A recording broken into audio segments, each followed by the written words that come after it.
2021 में हम लोग को ऐप ये एडवर्टाइजिंग आया था, तो उसमें हमने मतलब ड्रीम 11 जो चल रहा है उसके आड़ में बहुत सारे एप्लीकेशन आ रहे हैं जिसको पता है और लोगों को ये भी नहीं पता है कि मतलब जेन्युइन है या लीगल है, वो पता नहीं चलता है उसमें। हम लोग मतलब उसमें रॉलेट में इन्वेस्ट करते थे। ये लोग ने बोला इन्वेस्ट के नाम पे हम आपको कुछ प्रॉफिट शेयरिंग बोनस के तौर पे देते रहेंगे, जो कि उन्होंने दिया नहीं कभी। और अगर पैसे जो आए हैं यानी कहीं ना कहीं अकाउंट का ये पता चलता है कि ऐसा फ्रॉड एप्लीकेशन चल रहे हैं जिसको सरकार ने वैलिडेशन नहीं दिया है और वो भी अभी चल रहे हैं और वो प्ले स्टोर में नहीं है, वेबसाइट पे चल रहे हैं और आज भी अभी भी रनिंग है अभी, जिसमें मेरे अराउंड मैं बता रहा हूँ 26 करोड़ रुपए, मतलब 30 करोड़ समझो हमने डाला का 12-13 करोड़ का हमारा 13 करोड़ के आसपास नुकसान हो गया है पूरा। तो मैं ये बता रहा हूँ कि आगे भी इनका अभी भी एप्लीकेशन चल रहा है और इसमें काफी लोग फंस रहे हैं। बहुत बड़ा मैटर है, इसको गवर्नमेंट को सीरियसली लेना चाहिए और गवर्नमेंट ने अभी मैं सुना कल कि लिया है उन्होंने डिसीजन, काफी अच्छा है। गवर्नमेंट ने अच्छा है, गवर्नमेंट पॉजिटिव गवर्नमेंट है और मुझे लगता है डिसीजन मेकर गवर्नमेंट है, डिसीजन लेती है। तो इस तरीके का मतलब मेरे साथ जो आगे कोई और ना फंसे। ऑनलाइन वेटिंग ऐप का मामला जो है जांच में था, ईडी भी उसमें जांच कर रही है। 15,000 करोड़ से भी ज्यादा का घोटाला बताया गया। आप कब से इसमें इन्वॉल्व हुए और आपने कितने अमाउंट से शुरू किया और आपका कितना नुकसान हो गया? 2021 में हम लोग को ऐप ये एडवर्टाइजिंग आया था, तो उसमें हमने मतलब ड्रीम 11 जो चल रहा है उसके आड़ में बहुत सारे एप्लीकेशन आ रहे हैं जिसको पता है और लोगों को ये भी नहीं पता है कि मतलब जेन्युइन है या लीगल है, वो पता नहीं चलता है उसमें। तो उसमें मल्टीपल्स उनके बैंक अकाउंट आते थे, सब आते। तो ऐसे करके हम लोग ने इनके 5-6 मतलब गेमिंग प्लेटफॉर्म है, आई थिंक इन्हीं के है वो सब। और क्योंकि क्या होता है गेम सब में सब सेम ही है, उनका मेरे ख्याल से सर्वर भी सब सेम है और सेम प्लेटफॉर्म में हर गेम में हर उनका जैसे रॉलेट है, लूडोज है, बहुत सारे गेम है, सबके सेम ही रहते हैं और चलाने वाले एक ही चैनल है इनके। तो 2021 में ऐसे करके जैसे पेरीमैच है, क्रिक अड्डा है, 96in.com है, शुभ लाभ 365, future.in करके एक है, शुभ लाभ का ही है। ये लोग क्या करते हैं इमीडिएट अपने लेवल पे वेबसाइट भी चेंज कर देते हैं और आपको पता भी नहीं होगा। तो उसमें ऐसा करके हम लोग मतलब उसमें रॉलेट में इन्वेस्ट करते थे। ये लोग ने बोला इन्वेस्ट के नाम पे हम आपको कुछ प्रॉफिट शेयरिंग बोनस के तौर पे देते रहेंगे, जो कि उन्होंने दिया नहीं कभी। और कितना बार ऐसा हुआ कि उसमें जो हमारा डिपॉजिट था वो 50 लाख रुपए, हम लोग जब विड्रॉल करने आते थे तो ये लोग बोलते थे कि आप 2 लाख रुपया पहला निकालिए। फिर उसके बाद क्या होगा, अगर हमने पेशेंस रखा कि नहीं हमको रोज हमारा पैसा रिकवर करना है, तो सेकंड डे बोला 75,000 निकालिए, थर्ड डे बोला 50,000 निकाले, चौथे दिन इन्होंने ब्लॉक कर दिया। तो फिर बोलते केवाईसी करो। जब केवाईसी भी हम करते थे तो बार बार वो बोलते थे कि आप फिर से केवाईसी करो। मतलब एक ही क्वेश्चन को 100 टाइम रिपीट करते थे कि लोग मतलब ऊप कर उस ऐप से ये कर ले, विड्रॉल ना कर पाए, परेशान हो। इस तरीके का इनका स्कैम चल रहा था। फिर इनके और भी ऐप है जो कि बोलते थे कि हम लोग के पास ये रेंटेड अकाउंट होते हैं हमारे चैनल पार्टनर से, इनको हम लोग एक कमीशन के तौर पे हमारे बैंक से अकाउंट लेते हैं और जिसमें हम लोग का ये कंपनी हम लोग के इस पे आता है हमारे पास। तो मैंने बोला ये अकाउंट आप लोग, जब मेरा लास्ट स्टेज में था तब मैंने पूछा अकाउंट आप लोग बार बार चेंज क्यों कर दे, बोलते ये सब हमारे मतलब रेंटेड अकाउंट होते हैं। और तो मैंने बोला आपका इंडिया में कहीं ऑफिस होना चाहिए कुछ, तो उन्होंने ये सब बताया नहीं। तो इस तरीके से मैं जंजाल में फंसता गया, जिसमें मेरे अराउंड मैंने 27-28 करोड़ रुपए शायद डिपॉजिट किए, उससे ज्यादा भी हो सकते। काफी मैं डिप्रेशन में था, उसमें मेरे पिताजी भी एक्सपायर हो गए, बीच में माताजी भी हो गई वही करंट पीरियड में। तो उसमें मेरे 12-13 करोड़ रुपए डूब चुके हैं, जो कि पैसे आए नहीं। तो फिर मैंने साइबर सेल कंप्लेंट में गया, साइबर सेल वाले ने फिर किसी के थ्रू मैंने एफआईआर करवाया, जो एमएलए हमारे एरियाज के, उन्होंने काफी सपोर्ट किया हमको। फिर वहां पे हम लोग ने जब एफआईआर हुआ, एफआईआर के बाद साइबर सेल ने भी हेल्प किया, ऐसा नहीं है, काफी उन्होंने ट्रैक किया, अकाउंट ब्लॉक किया। अकाउंट ब्लॉक करने के बाद कुछ पैसे भी हमको आए, मगर अब आप सोचिए सर, अगर पैसे जो आए हैं यानी कहीं ना कहीं अकाउंट का ये पता चलता है कि ऐसा फ्रॉड एप्लीकेशन चल रहे हैं जिसको सरकार ने वैलिडेशन नहीं दिया है और वो भी अभी चल रहे हैं और वो प्ले स्टोर में नहीं है, वेबसाइट पे चल रहे हैं और आज भी अभी भी रनिंग है, जिसमें मेरे अराउंड मैं बता रहा हूँ 26 करोड़ रुपए, मतलब 30 करोड़ समझो हमने डाला का 12-13 करोड़ का हमारा 13 करोड़ के आसपास नुकसान हो गया है पूरा।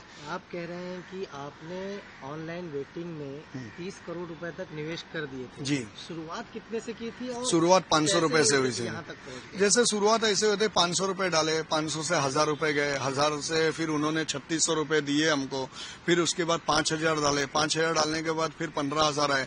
फिर एक टाइम ऐसा हो कि 10 लाख रुपया डाला तो वो हम लोग को नहीं आया, तो फिर ये हुआ कि चलो 5 लाख डालो, फिर वो 10 लाख आएगा, तो वो भी मतलब नहीं आया, ऐसा फंसते गए। तो उन्होंने बोला नहीं हम लोग आपको बोनस के तौर पे करेंगे। इस तरीके के बड़े बड़े रकम सिस्टम। पहले उन्होंने यूपीआई से स्टार्ट करवाया, उसके बाद नेट बैंकिंग, बोले यूपीआई अभी हमारा चल नहीं रहा है, नेट बैंकिंग दिया। नेट बैंकिंग का एरर आने के बाद उन्होंने आरटीजीएस ऑप्शन दिया, जिसमें आरटीजीएस में इनकी पर एक ट्रांजैक्शन की 5 से 7 लाख रुपए उसमें डिपॉजिट होते थे उस अकाउंट्स में। और वो अकाउंट भी हम लोग ने सब डिटेल मतलब ईडी को दिया हुआ है, साइबर सेल को दिया। साइबर सेल को देने के बाद साइबर सेल ने कुछ अकाउंट ब्लॉक करवाया, जिसमें अराउंड 1-1.5 करोड़ रुपए ब्लॉक भी हुए। मगर उसमें ऐसा है कि कुछ अकाउंट में कोर्ट ऑर्डर है, बट उस ऑर्डर में जब हम लोग ने मतलब रिटर्न ऑफ प्रॉपर्टी पैसे के लिए बैंक को बात की तो वो बोलते कि वो ऑलरेडी किसी ने निकाल लिया है। इस तरीके से हुआ इंसिडेंट। तो टोटल हमारा जैसे 5 ऐप है, 5 ऐप में हमारा टोटल 30 करोड़ तक गया, 30-32 करोड़ तक। उसमें हमारा बाकी जो है 12 करोड़ टोटल लॉस है, 13 करोड़ रुपए हमारा लॉस है। क्या क्या बेट लगाते थे आप? क्रिकेट में लगाते थे? नहीं, एक ही था, उसमें रॉलेट करके गेम आता था, कसिनो टाइप, उसी में हम करते थे।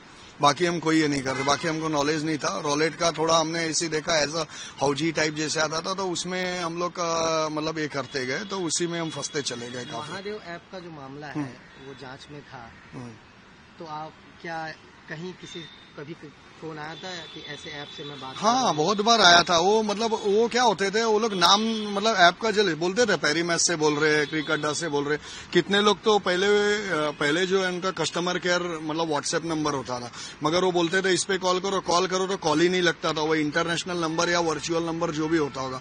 फिर उसके बाद वो लोग का कॉल भी आता था। कॉल कब आता था? या तो सामने वाला बंद कर दिया या कुछ रीजन है तो कॉल आता। कॉल जब आता था तो बोलते थे आप डायरेक्ट आप बात करिए, आप डायरेक्ट कस्टमर केयर, और कस्टमर केयर इनका फोन ही नहीं उठाता था। आप कह रहे हैं 12 करोड़ आपके सीधे नुकसान हुए हैं? 13 तक गए। हाँ जी, 2 से 3 साल में जी। तो ये सारे पैसे आपकी सेविंग में थी, कहाँ से इतना पैसा? नहीं, मेरा कुछ ऐसा था, मेरा बिजनेस था, तो बिजनेस में मेरे कुछ पैसे चले गए। बिजनेस में मतलब मेरे स्टॉक थे कुछ, उसके पैसे चले गए।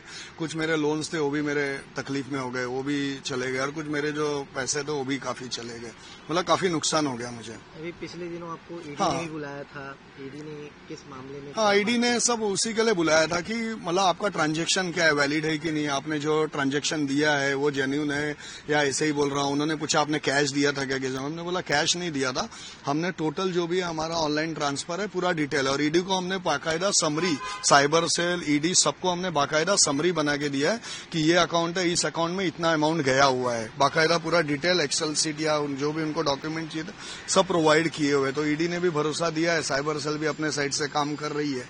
तो देखिए अभी आगे क्या होता है। पूरा उनको मिला, अभी लास्ट 10 दिन पहले भी मिला था, तो उन्होंने बोला है कि हम लोग कार्रवाई चालू है हमारी, कुछ अपडेट रहेगा तो आपको हम इन्फॉर्म करेंगे या बुलाएंगे यहाँ पर। ऑनलाइन जो गेमिंग का ये मसला है, ये आपने अकेले शुरू किया था कि आपके साथ और कुछ आपके मित्र थे?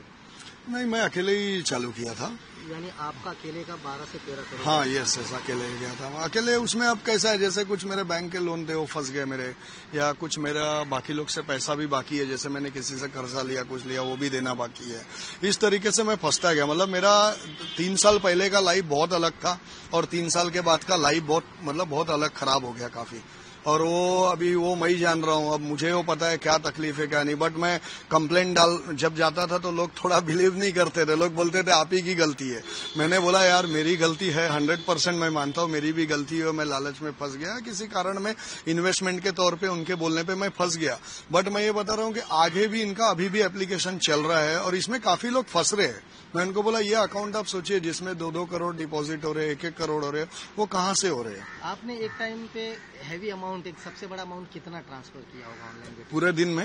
हाँ, पूरे दिन में अराउंड 30-40 लाख एक दिन में किया? हाँ, बाद में, जब स्टार्ट में नहीं, जब वो लोग ने, मैं जब उनके जाल में पूरा फंस गया, एज अ सेम बोलेंगे डिजिटल अरेस्ट टाइप होता है, पूरा प्री प्लान रहता है, तो उसमें फंस गया। और एक बार तो सर ऐसा भी हुआ था पैरी मैच में, उनका पूरा प्री प्लान है, उनके हाथ में कंट्रोलिंग है, तो उन्होंने क्या किया, मेरा जो वॉलेट है गेमिंग अकाउंट का, उसमें से उनका किसी आदमी ने मेरा अकाउंट ब्लॉक किया और वो 4-4 लाख रुपए ट्रांसफर मार लिया उसने उनके अकाउंट में।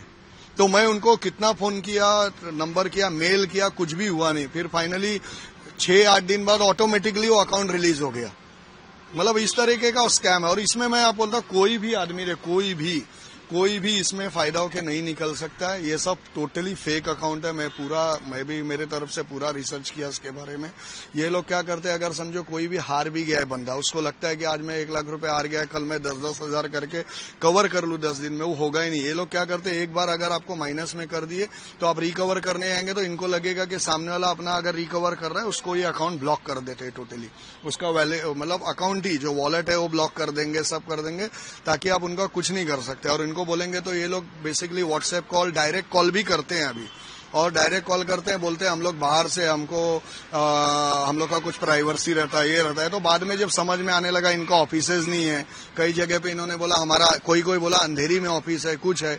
एक बार ऐसा इंसिडेंट हुआ था सर कि एक अकाउंट मैंने आई थिंक वो कोई बैंक HDFC का ही था, किसी बैंक का, उनका हमने नंबर निकाला उस अकाउंट का जिसको हमने डिपॉजिट किया था। तो वहां पे हमने फोन किया तो वो बोल रहा है मेरा अकाउंट नहीं है, बट उसका अकाउंट नहीं है। तो 10 मिनट बाद मुझे किसी का फोन आ रहा है, आई थिंक वो गुजरात से ही बोल रहा था शायद, मगर वो बोल रहा था मैं औरंगाबाद से बोल रहा हूँ, औरंगाबाद से, बैंक अकाउंट औरंगाबाद का था, मगर उसकी कम्युनिकेशन जो उसकी लोग गुजरात से थी शायद।